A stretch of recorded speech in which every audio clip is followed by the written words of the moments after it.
সজনে পাতা সম্পর্কে সবাই বর্তমানে কম বেশি জানেন। সজনে পাতায় প্রোটিন, ক্যালসিয়াম সহ রয়েছে অনেক গুণাগুণ। সজনে পাতায় হজম শক্তি বৃদ্ধি করে এবং রক্তের কোলেস্টেরলের মাত্রা কমাতে বা নিয়ন্ত্রণে রাখতে সহায়তা করে। আজকে এই বহু গুণে গুণান্বিত সজনে পাতা সম্পর্কে জানবো এবং এর একটি মজাদার রেসিপি আপনাদের মাঝে শেয়ার করব। প্রথমে গাছ থেকে সজনে পাতা ছিঁড়ে নিচ্ছিলাম, আর পাতা ছিঁড়তে হেল্প করেছিল আমার আম্মু। তো সজনে পাতাগুলো গাছ থেকে পছন্দ মতো নিয়ে নিচ্ছি। খুব বেশি কচি বা পাকা পাতা ছাড়া যেগুলো ভালো পাতা সেগুলো কিন্তু ব্যবহার করব। এই সজনে পাতার গুঁড়াকে কিন্তু আমরা মোরিঙ্গা পাউডার নামে চিনি, যেটা বাজারে কিন্তু অ্যাভেলেবল।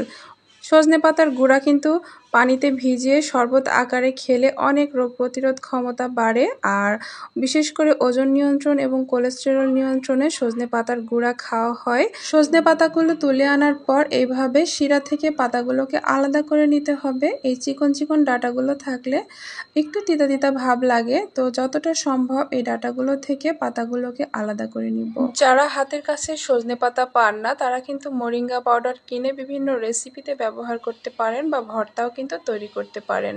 তো যতটা সম্ভব পাতাগুলো খুলে নিলাম। এরপরে চলে যাচ্ছি চুলায়, একটা কড়াই বসিয়ে এখানে সরিষার তেল দিয়ে দিচ্ছি আর দিয়ে দিচ্ছি 2টা শুকনো মরিচ। শুকনো মরিচগুলোকে ভেজে মুচমুচে করে লালচে করে তারপরে নামিয়ে নিব। এরপরে একই তেলের মধ্যে দিয়ে দিব দেশি রসুন। তো এখানে 2টা রসুনের কোয়া ব্যবহার করেছি।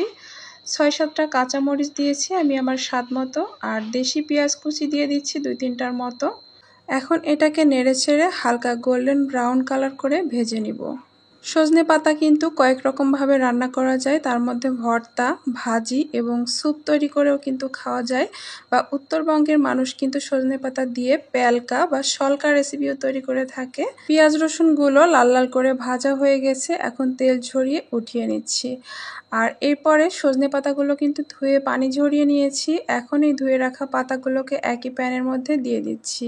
আজকে আমি সজনে পাতার ভর্তা তৈরি করব, আপনারা চাইলে ভাজিও তৈরি করতে পারবেন। অন্যান্য কয়েক রকম শাকের সাথে সজনে পাতা নিয়ে কুচি কুচি করে কেটেও কিন্তু ভাজি করে খাওয়া যায়, সেটাও কিন্তু মজা লাগে।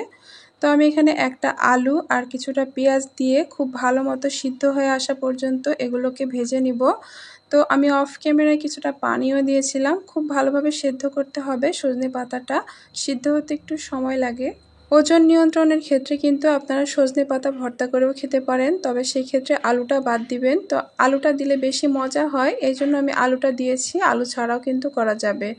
তো এভাবে করে সজনে পাতা যখন সিদ্ধ হয়ে এসেছে তখন আমি মাঝখানে অল্প একটু তেল দিয়ে আবারও ভালোভাবে একটু ভেজে নিচ্ছি। তো এই ক্ষেত্রে কিন্তু আলুগুলো চেক করে নিতে হবে, খুব ভালোভাবে সব কিছু সেদ্ধ করে নিতে হবে। তো সেদ্ধ হয়ে গেলে ভাজা ভাজা করে নেওয়ার পর আমি এগুলোকে উঠিয়ে নিচ্ছি। সজনের শাকগুলো সেদ্ধ হতে একটু সময় লাগে, তাই অল্প অল্প পানি দিয়ে ঢেকে ঢেকে রান্না করে নিতে হবে। ভেজে নেওয়া হয়ে গেছে, এখন আমি এগুলোকে পাটায় বেটে নিব। আর এজন্য একটা পাটা পরিষ্কার করে ধুয়ে পাটার উপরে শাকগুলোকে নিয়ে নিচ্ছি। আর হ্যাঁ, শাকটা সিদ্ধর সময় কিন্তু আমি লবণ দিয়েছিলাম, হয়তো ক্যামেরাটা অফ ছিল যেই কারণে দেখা যায়নি। তো এই পাটার উপরে নিয়ে নিলাম এবং যে পেঁয়াজ রসুন কাঁচামরিচ শুকনো মরিচ ভেজে রেখেছিলাম সেগুলোও নিচ্ছি। এখন সব কিছু একত্রে ভালো মতো বেটে নিব, খুব বেশি মিহি করার প্রয়োজন নেই। আর এই কাজটা চাইলে আপনারা ব্লেন্ডারেও করে নিতে পারেন, তবে আমি পাটায় বেটে নিচ্ছি। আমার কাছে মনে হয় ভর্তা টাইপের খাবারগুলো পাটায় বেটে নিলে বেশি মজা লাগে, তবে আপনাদের হাতের কাছে যেটা আছে যেভাবে সুবিধা হয় আপনারা সেভাবে ভর্তাটা করে নিতে পারেন।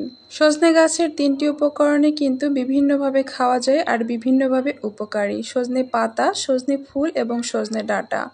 গরমে তাপের হাত থেকে শরীরকে রক্ষা করতে সজনে ডাঁটা কিন্তু খুবই উপকারী, বিভিন্নভাবে রান্না করে খাওয়া যায়। আর সজনের ফুলও কিন্তু রান্না করে কিংবা বড়া তৈরি করেও খাওয়া যায়। তো সজনের পাতাগুলো আমার বাটা হয়ে গেছে, এখন আরও একটু লবণ দিয়ে দিলাম, লবণটা কম হয়েছিল। আর সামান্য একটু সরিষার তেল দিয়ে খুব ভালোভাবে আবারও হাত দিয়ে মাখিয়ে নিব।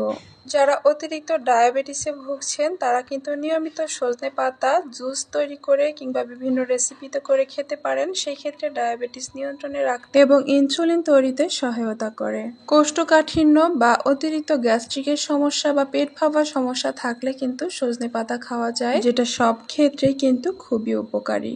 অনেক সময় গরু ছাগল বা মুরগির পেট ফাঁপা হয় বা গ্যাস্ট্রিকের সমস্যা হয়, সেক্ষেত্রে সজনে পাতা শুকিয়ে গুঁড়ো করে কিন্তু তাদেরকে খাওয়ানো যেতে পারে। সজনে পাতা সম্পর্কে অনেক কথাই বললাম, আরও কিছু জানা থাকলে অবশ্যই কমেন্টে জানাবেন। আর আজকের রেসিপিটাও কিন্তু রেডি, যেটা গরম ভাতের সাথে অসাধারণ মজার খেতে। আজকের ভিডিওটি ভালো লাগলে লাইক দিয়ে চ্যানেলটি সাবস্ক্রাইব করার অনুরোধ থাকলো। ধন্যবাদ সবাইকে, আল্লাহ হাফেজ।